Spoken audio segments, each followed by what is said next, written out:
I need to take a break. This man right now is having a stare down with me. It's very disrespectful. He pounded his fist. Frankly, it makes me scared. Alan McCarty, a 36-year-old father, was sentenced to 20 years in prison for threatening to kill Circuit Judge Stasia Warren, whom he believed had made him lose custody of his children to his ex-wife. So he placed a call to the police, threatening to shoot her on sight. The police traced the call, arrested and charged McCarty to court, where he rained curses on Judge Timothy Foxman, who presided over his case in the Volusia County Courthouse in DeLand, Florida. He also refused to answer any questions, saying that he was not under any oath, provocatively invited the judge to perform on him, and yelled out curse words when the judge politely declined and asked McCarty if he wanted to remain in the court. It got so bad that McCarty had to be dragged out of the court after he requested a bottle of water, saying that he still had more cussing to do. Can I get some more, please? I got a lot more cussing to do. In Louisville, Kentucky, Bryce Rhodes was in Jefferson District Court. He had been indicted on multiple charges, including 3 counts of murder after he had killed 2 brothers to cover his initial murder of an unnamed man. Upon his arrest, he had shown violent tendencies, so he was restrained and wheeled to court with a spit mask on his head and face, but that did nothing to stop his rude interruptions and frequent cussing during his trial. I have to come out like this for? I think you know why. What? You know exactly why. Now, listen, stop talking. Have been... Are you done? No, I'm done. In return for this disrespect, he got a new charge of threatening in the 3rd degree. As if that was not enough, he was also charged with intimidating a participant in the legal process. Still in Kentucky, but this time in Paris, we have 30-year-old Bass Webb at the Bourbon County District Court. He was charged with 2 counts of attempted murder, and during his trial, the judge decided to withdraw herself from the case because she knew the 2 people that Webb had attempted to kill, saying that she could not bear seeing him. Little did she know that her statement displeased Webb, who spat on her as soon as she finished talking.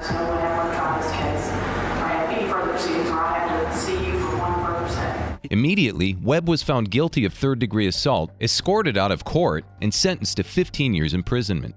At the Berea Municipal Court in Berea, Ohio, 21-year-old Milton Watts turned himself in after a warrant had been issued against him for refusing to appear at his hearing for a domestic violence charge. Proudly, Milton Watts strutted into the courtroom without a lawyer and with negligible knowledge of the law, hoping to represent himself in his trial. Smart jurist, Judge Chris Green, decided to test the waters as he asked Watts if he knew what a bond meant, but Watts, not knowing the answer and unwilling to learn, said that he didn't give a This did not sit well with Judge Green, as he outrightly told Watts that his words had earned him 30 days in the county jail for contempt, with an additional $5,000 cash surety bond for a temporary protection order. But Watts was yet to learn his lesson, as he continued to use the same swear word that he was going to jail for, and eventually got sentenced to 360 days in jail, which Judge Green threatened to increase to 1 year if Watts continued. However, this was reduced to a 90-day sentence to be spent in county jail for contempt. I already ruined my life. That's 60. You want to go for 90? That's 90 more. That's 180. That's 306. I'm working at McDonald's. Now I gotta come here and my life up. You. No, and stop. Next is Jacob Larson at the 4th Circuit Court in Jackson, Michigan. Larson was violating a personal protection order by sending unwanted messages to his high school classmate, whom he was connected with over Facebook. She had filed a restraining order against him, but Larson defied this order in every way possible as he continued sending her messages and even visited her at her place of work. So he was once again charged to court and judged by Judge John McBain, the same judge who had initially ordered him to stay away from the woman. Lawson's persistence and disobedience angered Judge McBain so much that he sentenced him to 3 days in jail. This certainly was bad news for Larson, as he didn't even allow the judge to complete his statement before spitting out curse words and accusing the judge of being buddy-buddy with the woman. This annoyed Judge McBain even more, as he increased his initial sentence to 45 days in jail and then to 93 days in county jail before threatening to increase it to a year if Lawson continued. However, it didn't end there, as Lawson refused to be handcuffed and let out of court until the judge stepped in to subdue him. In the Waukesha County Courthouse, we have another disrespectful convict, Darrell Brooks. He has been charged to court for killing 6 people and injuring several others after he drove through a group of paraders on Christmas Day at a speed of 39 miles per hour. However, Brooks did not feel any remorse for his action, as he refused his right to an attorney, insisting that he wanted to represent himself in court. He was removed from the courtroom several times for his frequent interruptions and rude outbursts. But he was yet to learn his lesson, as he once again interrupted the court proceedings because he didn't like that he was addressed as a defendant. However, Brooks was not done yet, as he rudely decided to have a stare-down with the judge. Following that, the judge found Brooks guilty of all 76 charges against him and handed him 6 life sentences with an additional 700 years in prison. Up next is Jeremy Christian in the Multnomah County Courthouse. He was charged with 2 counts of second-degree murder and 1 count of attempted murder after he stabbed and killed 2 men on a train and severely injured another. During his sentencing, one of the victim's relatives was giving her victim impact statement, and he angrily took off his mask and repeatedly called her a and a liar, as well as saying that he should have killed her even as he was being taken out of the court. After Jeremy Christian had been taken out of court, the judge sentenced him to 2 life sentences for each of the murders, with an additional 25 years for attempted murder.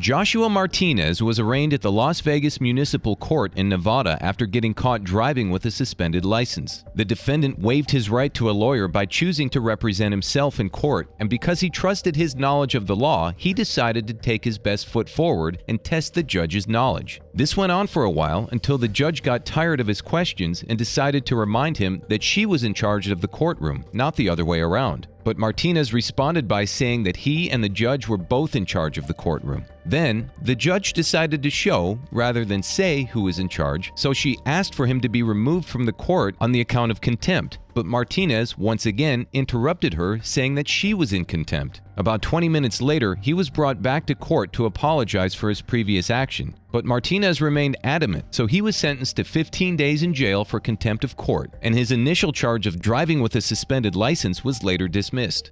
Yet again in Florida, but this time in the Orange County Courthouse in Orlando, we have Dale Roy Greenman, charged for theft and brought in for a bond hearing. According to reports, he strolled into a 7-Eleven store, took a pack of cigarettes, a Bic lighter, and a Gatorade. Then he went straight to the cashier, but instead of paying, he simply walked out. However, Greenman had previously been charged with tampering with evidence in a separate case, and this automatically increases his current charge of theft to a felony. On hearing this, Greenman flares up and angrily yells curses at the judge until he is taken out of the courtroom. Following that, his bond quadrupled from $250 to $1,000.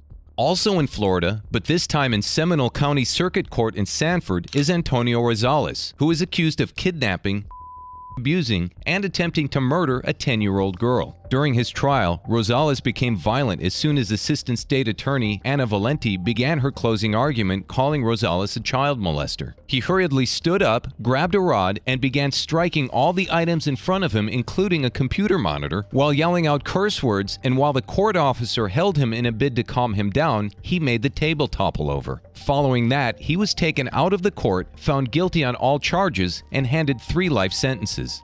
At the Racine County Circuit Court in Racine, Wisconsin, was Sean Riker, who had previously spent 12 years in a federal prison for detonating pipe bombs. But on this particular day, he was being charged for 16 different crimes, including reckless endangerment, as well as the and physical abuse of a child. He was brought into the court fully restrained and in a spit mask, but that did nothing to prevent his frequent and utterly rude outbursts that were all directed at Judge Wayne Merrick. He was rolled out of court by heavily armed officers and sentenced to 200 years in prison, but he refused to go down without a plea. He tried to appeal his sentence, but he was denied that privilege. Back in Fort Lauderdale, Florida, in the 17th Judicial Circuit Court was Timothy DiMatteo. He allegedly tried to steal nutritional supplement and damage nearby property right after he was caught, so he was charged with petty theft and damage to property. None of this went down well with him, as he desperately defended his action in front of the judge, saying that he had merely gone shopping and went to the restroom when the manager of the store had walked in on him and accused him of shoplifting. Therefore, he began a drum solo, which was quickly cut short by court officials who dragged him out of the court. Later on, he pleaded guilty to his charge and was ordered to pay a $293 bond. Also in Florida, we have Cheryl Flynn in Miami-Dade Bond Court. She had been charged with felony battery as well as resisting arrest with battery. She was represented by a public defender, but she managed to heat up the court proceedings from the very first question that was thrown at her. The judge finds this funny at first, but only until Flynn decides to use cuss words as her only means of communication. In the end, she was ordered to pay a $50 fine and undergo a comprehensive psychiatric evaluation. Next case is at the Wichita, Kansas District Court for the sentencing of Michael Gaines, who is accused of battering a law enforcement officer. The judge in charge of this case decides to question him before deciding his fate, but Michael immediately denies the claims, spicing up his words with unacceptable words. But the judge wasn't done yet. She tried to restore some order in the courtroom, but Gaines would have none of that, as he once again defends himself with unacceptable and utterly disrespectful words. He was gently escorted out of the courtroom with the judge sentencing him to 13 years in state prison. Final case on the list is that of 25-year-old Jesse Rose in Wollongong District Court, who was formerly aspiring to be a rugby player. He was charged for reckless wounding and assault while he was drunk, after he had thrown his drinking glass so hard but without precision that it hit the head of a security guard. However, Rose's attorney had argued that Jesse Rose was a changed man with a steady job, but the judge didn't believe any of that and vehemently refused to allow lenient ruling for a serious case of assault. So, Rose was handed a 14-month response, but apparently the changed man was not changed enough to accept his sentence in good faith, as he once again resorted to throwing items. This time, however, he was quickly subdued as more officers came into the court and gently let him out, after which an additional 8 months was added to his initial 14-month sentence. We hope he's a better man now.